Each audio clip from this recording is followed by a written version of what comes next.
Hey guys, this is Kip, and I want to bring you a struggle to strength moment. How often have you ever felt like you didn't deserve a recognition, um, where it was awkward that you were celebrated for something that you did? That's one thing that writing my new book, Struggle to Strength, has taught me. And I know people might be tired of hearing about that book, but man, it's just something I'm so proud of. And for the first time in my life, I can understand that meaning of being proud of something that you do. It's not in an arrogant way. It's not to say, "Hey, look at Kip. Look at the great thing I wrote." It's because I did something that I feel is very powerful and impactful and meaningful to help others. It gives purpose to my past and all the struggles that I endured, that I created for my kids and for my loved ones. Um, and so it's important. And early in my life, up until this book, really, it's been very difficult for me to accept the fact that I did something good, because I always felt like I wasn't worthy. And sometimes we call that imposter syndrome.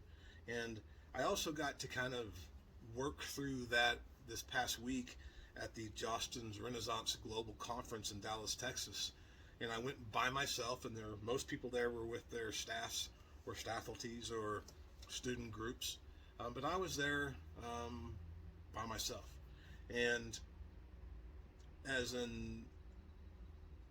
guy in recovery from alcoholism, one of my coping mechanisms then and still now sometimes today is to isolate. And so me getting in large groups of people that I don't really know and not very comfortable with is extremely uneasy for me. Makes me extremely anxious. And so I was nervous to get on a plane and fly by myself to this conference in Dallas.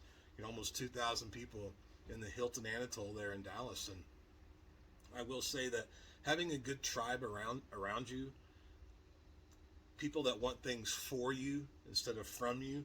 And my good friend Dr. Farah Ortega Choate, and as Darren Pepper put out yesterday on social media, that quote of having people that want something for you instead of from you is so important. Because when I got there, I got around other speakers like myself and that are in the speaker space in the education realm, and instead of big timing me because they're so far ahead of where I am, they were so accepting, like had always been one of them. And especially, my results coach and mentor and good friend, Darren Pepper. He kept texting me about where he was going to be and when to meet up and who to meet. And he introduced me to all these different people and let me just kind of tag along with him and show me the ropes. And that really made me feel included.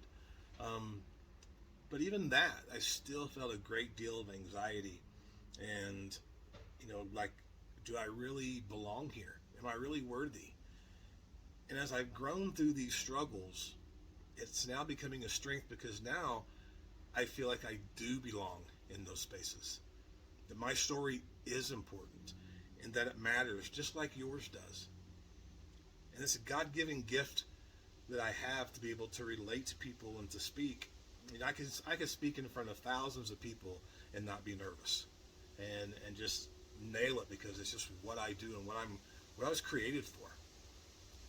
But you put me around people where I'm not speaking, where I'm just there, that becomes very difficult for me. And so, I've learned to begin to grow through that struggle and use it as a strength, to where instead of self-doubt, I start to feel courageous.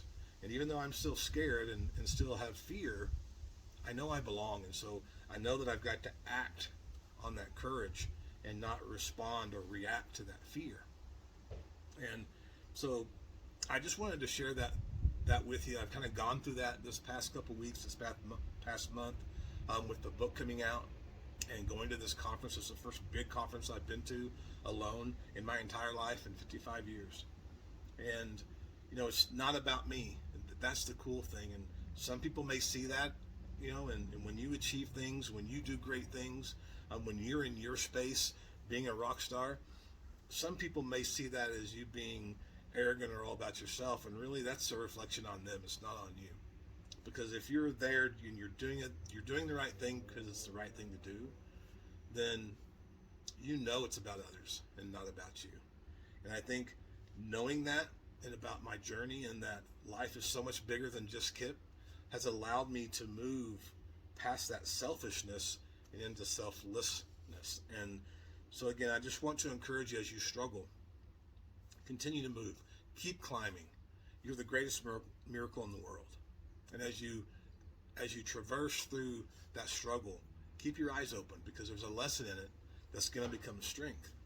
Just like being able to recognize and embrace the good things that I do and feeling worthy of that is now becoming a strength for me, because it gives me confidence to step into the space that I was meant to be in, that allows me to utilize and share the story that I have to really impact more people and make a difference for others. So again, this was my struggle to strength moment this week. Hope you enjoy it. I'm going to start putting these out every week, so if you want to use them for yourself, obviously, or you can use them for staff, you can use them for PD moments, share them on your page. And if you haven't gotten the book yet, go to kipschubert.com. There's a little icon right there when you go onto the webpage. Hit buy book. I'll sign it and get it straight to you. And bring me into your school community. I want to share with you about the secret sauce, about how you can take struggle and turn it to strength so you become the best version of you and that rock star educator, that greatest miracle in the world that is within you. Till next time.